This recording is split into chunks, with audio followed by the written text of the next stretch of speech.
ఈ రోజే డౌన్లోడ్ చేయండి, మీ ఫేవరెట్ షోస్ చూడండి. దాని మీద అంత నమ్మకం, మా మీద ఇంత అనుమానం ఏంటి? ముందు దాని బ్యాగే చూడండి. అందరివి చెక్ చేయాల్సిందే కదమ్మా. తను అలాంటి పనులు చేయదని అందరికీ తెలుసు. చెక్ చేయండి, తప్పులేదు.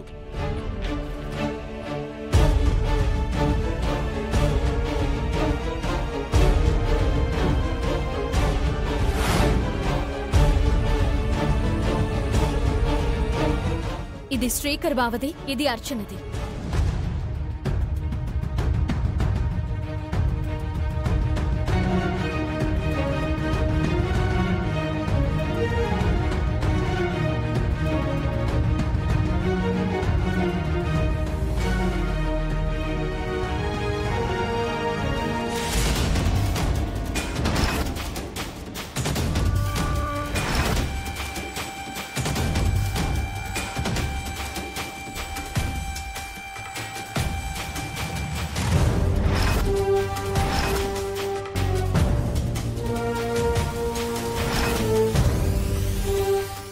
దీని మీద అనుమానం ఉందని చెప్పానా?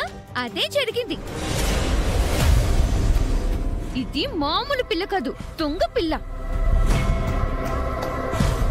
నేను తీయలేదురా బాబు, కుయ్యో మర్రో అన్నాను.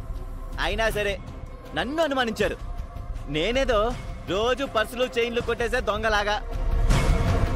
పోలీసులకి క్లూ దొరికినట్టు కృష్ణకి సంబంధించిన చైన్ దొరికిందని ఇంట్రోగేషన్కి వచ్చారు. ఇప్పుడేమంటారు? అమ్మో అమ్మో అమ్మో, మామూలుది కాదిది. మన ఇంట్లో అడుగు పెట్టినప్పటి నుంచి దీని కన్ను ముక్కు పుడక మీదే ఉంది. అర్చన చేసుండదు. దీని బ్యాగ్ లోనే కనిపించింది కదా. అర్చన, దీనికి నీ సమాధానం ఏంటమ్మా? అసలు నీ బ్యాగ్లో ఎందుకుందమ్మా? నువ్వే దొంగిలించావా? గోడ కొట్టిన మేకలా అలా ముంగి మొహం వేసుకుని ఉన్నావేంటి? చెప్పవే. 4 తగిలిస్తే అదే చెప్తుంది. అర్చన, మాట్లాడమ్మా.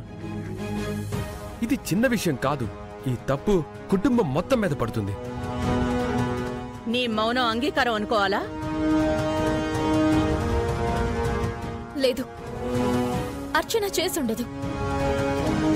కృష్ణ బావే అర్చన బ్యాగ్ లో పెట్టుంటాడు.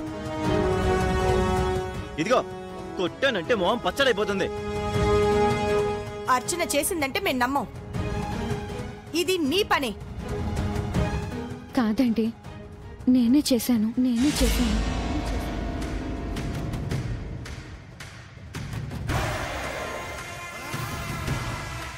అవని గారింటి నుంచి దీన్ని దొంగలించింది నేనే.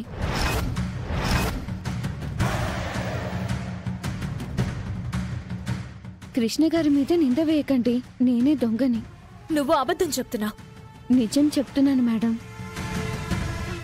ఎందుకు దొంగతనం నీ మీద వేసుకుంటున్నావు? నేను చేసింది ఒప్పుకుంటున్నాను. తిండి బట్ట తప్ప ఏమీ ఆశించని దానివి దీని గురించి ఆశపడ్డావా? ఆశ కలిగింది. ఎందుకు కలిగింది? ఎందుకంటే ఇంటి నుంచి వెళ్ళిపోదామని నిర్ణయించుకున్నాను.